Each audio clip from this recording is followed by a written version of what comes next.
Puisque l'approche scientifique ne permet pas de trancher la question, il faut se tourner vers d'autres indices pour trouver la réponse. Le premier signe est en rapport avec la Bible. Pour beaucoup de gens, ce best-seller mondial numéro 1 est juste un livre religieux parmi d'autres. Pourtant, ceux qui prennent la peine de le lire se rendent assez vite compte d'une caractéristique surprenante. Son unité, sa cohérence. Bien que sa rédaction ait demandé 1500 ans, elle nous dévoile un propos cohérent qui s'est construit progressivement au cours des siècles et qui apparaît au final comme un édifice impeccable, majestueux, et qui dépasse totalement ceux qui l'ont construit. Des premières pages au dernier mot, elle est centrée autour d'un même sujet, la connaissance de Dieu, le Messie et le plan du salut divin pour l'humanité. Pour celui qui ne connaît rien à la Bible, cette affirmation peut paraître un peu fumeuse. Pour lui, c'est juste des mots, des concepts abstraits, de la spiritualité, sans rapport avec le monde réel. Mais pour celui qui la lit et cherche un peu, l'évidence devient de plus en plus écrasante que quelqu'un, derrière ce livre, au travers de centaines d'épisodes, de miracles, de prophéties et d'événements surnaturels, quelqu'un a construit un message qui nous est adressé. Par exemple, Moïse expose clairement la base de la relation avec Dieu et annonce la venue du Messie. 5 siècles plus tard, David, parmi d'autres, prophétise les détails de la crucifixion tout en engendrant les ancêtres de Jésus. 300 ans plus tard, c'est l'œuvre monumentale d'Ésaïe qui complète de façon saisissante le portrait du Messie, annonce son sacrifice, sa résurrection et la future restauration mondiale. Et c'est comme cela tout au long des 66 livres de la Bible, avec des centaines de détails et révélations surnaturelles. Et cela pose une vraie question. Comment cette quarantaine d'auteurs tellement différents, Moïse, David, Salomon, Ésaïe, Daniel ou Jésus, qui a accompli des dizaines de prophéties par le seul fait d'exister, comment peuvent-ils parler d'une seule voix et aborder chacun une facette du même message ? Sans se connaître, ils se confirment mutuellement et construisent le même tableau, un seul tableau immense et qui les dépasse totalement. C'est complètement incompréhensible et impossible à réaliser. Ils ont été chefs d'État, bergers, prophètes ou apôtres. Ils ne se sont jamais connus, ont vécu à des siècles d'écart et sont pourtant en parfaite unité, centrés exactement autour du même sujet. Impossible, n'est-ce pas? Et c'est un cas totalement unique. Ni le Coran, qui ne s'appuie que sur un seul homme, sans antécédent, ni aucune confirmation postérieure, ni les écrits hindous, truffés de récits légendaires, ni aucun texte religieux de l'Antiquité n'a ce caractère unique. La Bible seule comporte cette sorte de filigrane attestant de sa véritable origine. Le second signe est lui aussi au cœur des passions les plus extrêmes. Il s'agit du peuple juif. Étrangement, le simple fait de parler d'Israël déchaîne des réactions quasi irrationnelles. Certains veulent son extermination, alors que d'autres le voient comme le paradis sur terre. Mais si on veut bien rester calme et juste considérer les faits, l'histoire, il y a pourtant de quoi s'interroger sérieusement. Comment ce peuple, haï depuis toujours, déporté une première fois, puis revenu sur sa terre il y a 24 siècles, puis déporté à nouveau et dispersé dans le monde entier pendant 17 siècles, comment a-t-il pu survivre? Et comment est-il demeuré un peuple distinct? Aucun autre peuple n'a jamais connu une telle trajectoire, défiant toutes les lois historiques.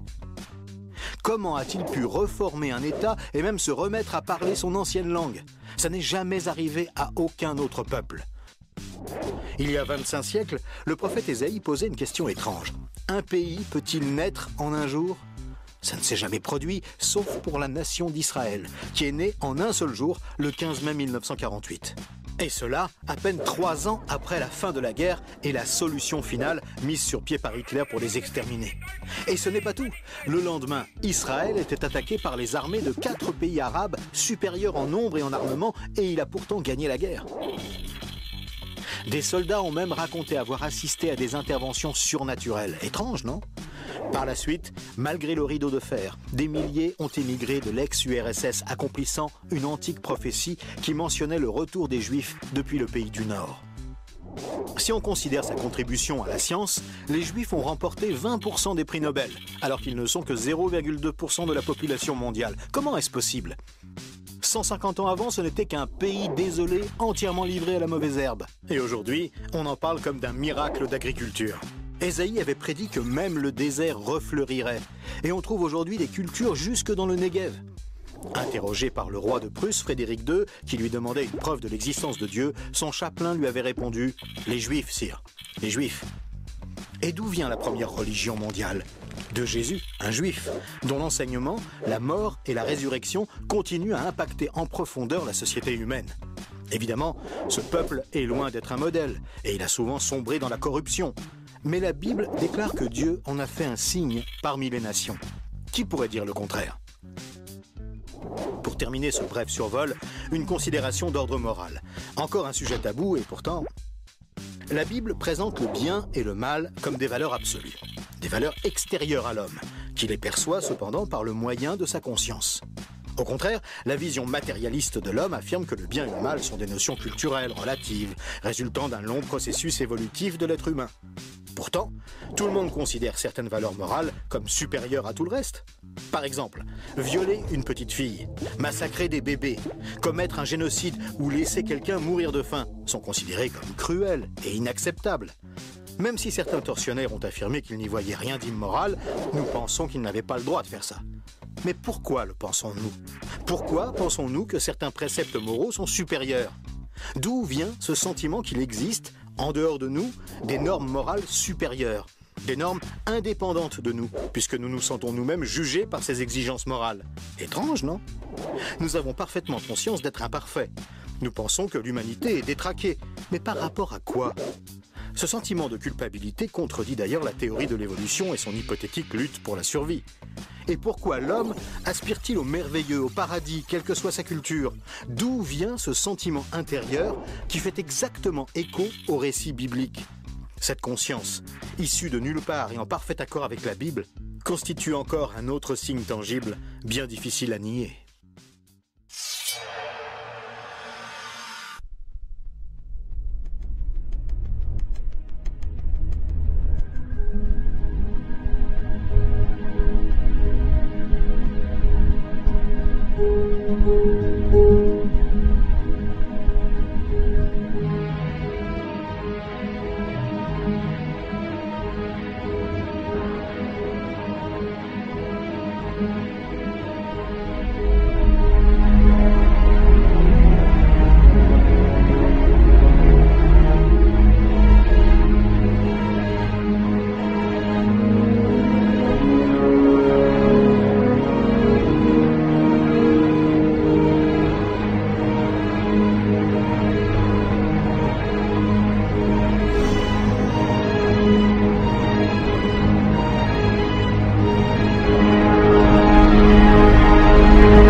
And God said, let there be light. And there was light. And God saw the light, and it was good.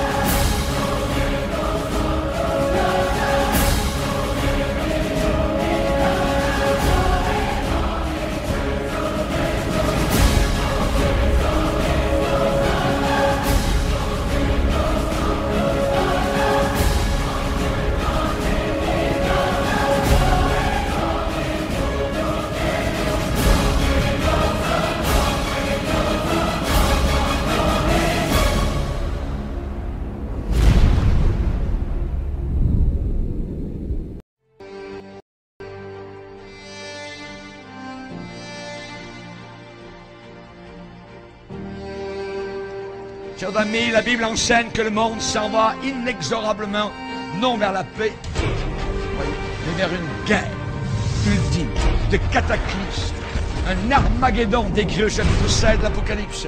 Et avant d'arriver au paroxysme de cet holocauste, les choses iront en se détériorant, les choses vont aller de mal en pire, le monde s'enfoncera toujours de plus en plus dans le chaos, la confusion et le péché.